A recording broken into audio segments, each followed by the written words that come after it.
gusto ko lang sabihin, no, hindi lang budol to eh. Rinirape na yung Grabe, right? We're being raped. Grabe. Kaya umaalma ako kasi matindi yung corruption. Ganun yung level ng ginagawa nila sa country natin. We're being deprived of our freedom, ninanakaw mga resources natin, pinapatahimik tayo, hindi tayo pwede magsalita. So kumbaga may parang martial law na rin, hindi nga lang sinasabi na open. So our economy is being raped.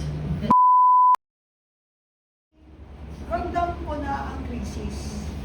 Sa mga walang sasakyan, hindi pa rin yung ramdam. Maniwala ka, kanina umaga, ang isang litro ng diesel, yung fuel savings is 128. From 50 plus. So nag-double ang presyo. More than More than, ano? 60% na. Oh, kaya alam mo, let's Ay, use this platform to 120%. inform the people. Kasi tama yung sinabi ni Mami, in denial pa rin sila up to now. That is very unfair sa atin. Tapos asking us, yung isa sa question, sino yung aasahan natin, tatakbuhan natin, yung mga simpleng mamamayang Pilipino. Ang first na thinking natin, of course, is the government. Automatic. But, how can we do that? Eh ngayon pa nga lang, di ba? In denial sila. News blackout tayo sa totoong sitwasyon na talagang hindi parating ang krisis. Krisis na po. And nakakapanlumo po talaga. Bakit kailangan magsinungaling sila imbis na tulungan nila tayong maghanda at ibigay ang tunay na datos kung ano na talaga ang kalagayan ng bansa. Tsaka Ms. Penny, yung solution na offer nila is not sustainable. Kasi kung ayuda lang, hindi tatagal yan eh. Kung trabaho, tatagal. Kaya that's why I'm saying, yung pinakakailangan na ibigay nila ngayon, trabaho, hindi ayuda. Yes. And ibalik ko lang na nabanggit niyo yan, Ma'am Cora, about giving jobs. Nung lockdown, okay, hindi ba nakwento yan sa atin ni Secretary Bebontelio, nung naging guest natin. Okay, lockdown, walang trabaho ang nasa hotel sector, ang mga nasa transport sector, kasi bawal umikot. Pero ano ang ginawa ng gobyerno? Para dun sa mga bus drivers na nawalan ng trabaho, dito nag-umpisa yung tupad. Binigyan sila, hindi ayuda ha, trabaho. Ano ang pinagawa sa kanila? Pinaglinis sila ng EDSA. Nagsasweldo sila. May trabaho sila, na-sustain yung pamilya. Yung build. Lockdown yun, pero dire-diretso yung pagpapatrabaho. 6 million na Pilipino ang nagkatrabaho during that build program, lalo na nung lockdown. Hotel industry, dapat yan walang pumasok na turista. Bakit buhay? Kasi yung mga OFWs na pinauwi, doon muna quinarantin. Buhay yung hotel sector. Buhay ang ekonomiya. Yun ang sinasabi ni Ma'am Cora. Kailangan natin trabaho, kailangan maging creative, no? Ma'am Cora, sa tingin niyo po ba sa mga pribadong mga korporasyon, pwede silang maging creative to take advantage of the situation para makakreate ng jobs? That's very possible. Kaya lang kung sila mismo hindi rin sila masyadong aware or wala silang crisis management group na nag-handle ng ito. Or mahirap din. The best way talaga is mag-community planning tayo. Yung mga sariling community natin. Kasi mahirap umasa sa iba eh. Kasi we are in a different situation. Yung lockdown kasi, governance was still there, no? Good governance was still working. Ngayon wala eh. And data, information is being hidden away from the public. And to think na marami tayong natural resources, nandyan yung araw, andyan yung hangin, yung dagat, na alam ko may kakayahan na mag-produce ng energy, no? Maging eye-opener po ito na whether may crisis o wala, dapat parating handa. Kaya sa inyong mga kabataan na nakikinig ngayon, huwag niyong gawing hadlang din, no? Ang inyong edad para makagawa ng isang mapapakinabangang bagay na maaaring kathang isip ninyo pero kalaunan ay makakasave ng buhay, makakaligtas ng maraming buhay na Pilipino. Nasabi ni Ma'am Cora, yung mga nasa ospital na mga ngailangan ng kuryente, ano ang pwede yung na inventions, no? Para dire-diretso ang takbo ng mga gamit sa ospital. Alam mo, nabivisualize ko, attorney, habang nagsasalita si Ma'am Cora tungkol dun sa hospital. Oo. Tapos binanggit mo po muli ngayon. Worst comes to worst, kapag talagang wala tayong invention na ganyan, para ipagpatuloy, lalo na sa oxygen, ha? Importante yan. Actually, may Alam mga mo- generators naman. Kailangan pa ng gold. Oh, alam mo, Kailangan din ng crude. this is not a joke, ha? Reality itong gusto kong sabihin. Ang mangyayari yan, mano-mano tayo. Mano-mano tayo, pero alam mo, ang Pilipino, matatag. Talagang pinatatag tayo ng mga nangyayaring korupsyon. Dahil unang-una, expected na natin na naririnig lang natin, kasama tayo sa plano, pero pag nandyan na, wala na tayo. So, wala tayo sa priority. So, what I'm trying to say is, get ready. Kasi, kailangan, iba na po yung handa, maging Girl Scout at Boy Scout tayo sa panahon ng crisis po sa ating bansa. Kasi, sa totoo lang ho, ang dami nilalatag eh, lalo na po ni Ma'am Cora.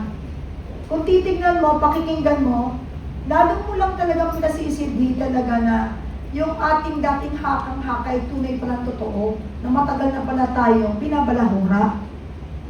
Kinakaya-kaya, ngayon alam na ninyo, papayag pa ba kayo?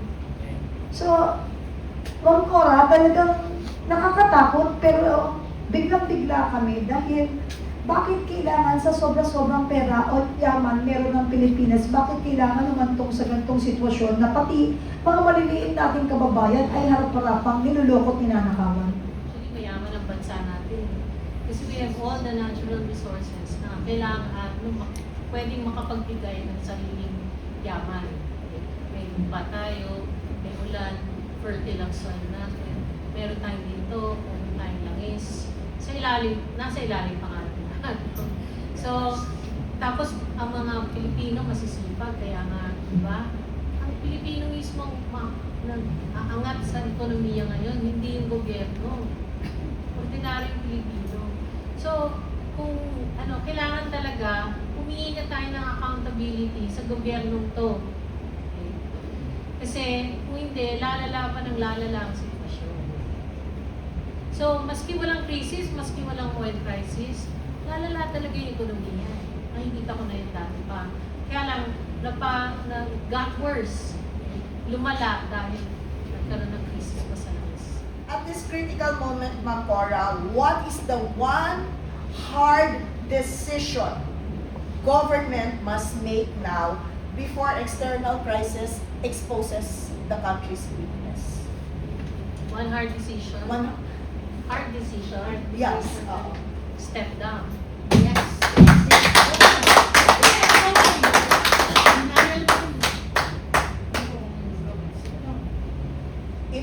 Let the Constitution or give a chance to the Constitution to work. Kasi if we continue with the current leadership na walang vision, mahirapan mo sa ganito. Or worse, more damage will be done to people. Sana. Susundan ko yung Ma'am Cora, no, na nasabi niyo nga, no, walang vision.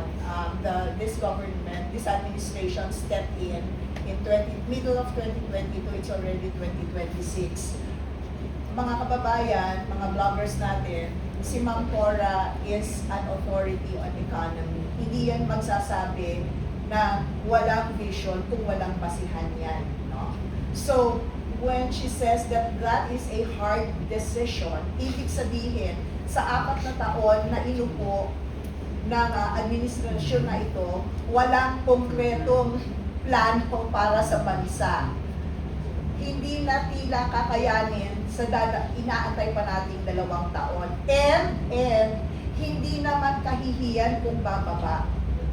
Kung mas nakararami ang makikinabang.